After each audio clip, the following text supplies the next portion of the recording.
Hello there, this is an A2 photography coursework resource video just to show you guys what can be achieved in photography coursework at A2 level in photography. These first 4 sheets that are just zooming past, they're probably the most essential sheets that you could do within a unit. They just explain from start to finish what your intentions are and what the images are that you've created across the course of your coursework. Right at the end of it I've put the little copies of these as well, just so you can then pause it and have a look if you want to. Going straight into the first bit of the unit here, this is like part 1 of 3, which is then looking at schools, little bits of observation with starting points, and then also a paper sculpture.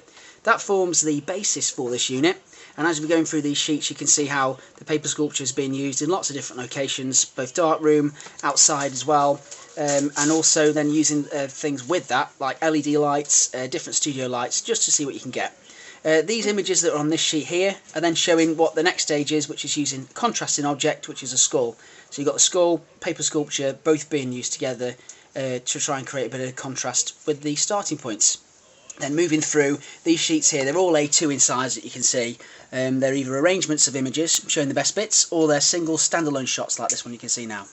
Now these ones here have got like the LED plate inside the skull, and they've been slightly reflected and flipped just to create some developed images. And these ones here are flipped images that just flipped on the horizontal, just to reference that reflection. On the sheets as well, what you can then see is that some of those images that have been reflected are then explained and then compared to either artists, or it just brings it back to that link of reflection, projection and distortion. Moving on, and if I get confused or get slightly stuck, that's because my daughter is behind me completing her art homework while I'm recording this video. And she's cracked her knucks apparently. What we see here is a little final piece that was created from multiple repeats of the images there, and also what you just missed there is a couple of different starting point images.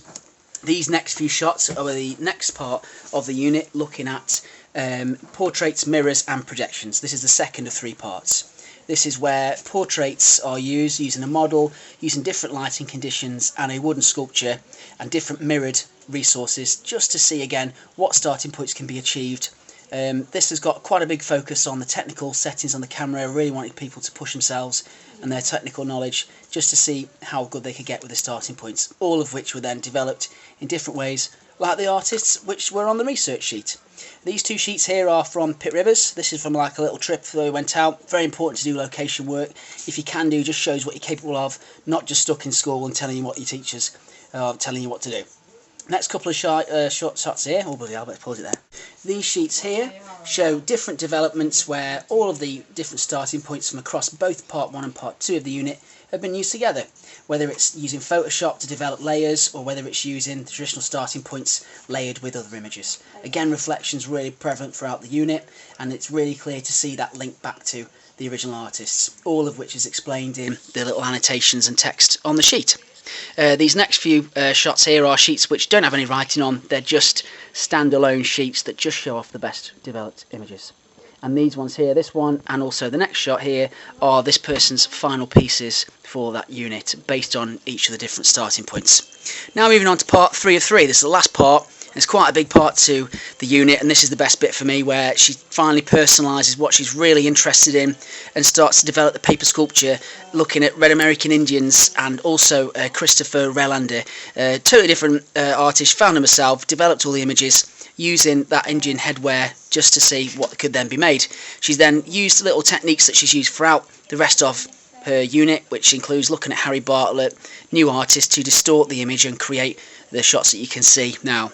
And the rest of these shots, just to finish off the video, are all the developed images which are all printed to A3 in size.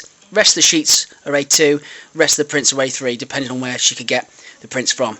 In most cases, try and get yourself down to Lidl. Those guys are pretty cheap for prints at the moment, and that's what most of my guys do. I hope this video has been of some help to you, and just right at the end you'll hopefully see that rationale sheet, which again is probably one of the most important sheets that you guys could do at A level. It just shows the examiner in one sheet, a massive snapshot of the entire unit that you've done, as well as showing them the artist connections and your intentions throughout the unit. If you don't have that and you spread it across the sheets, you know, and the examiner doesn't see it, you might not get the credit that you deserve.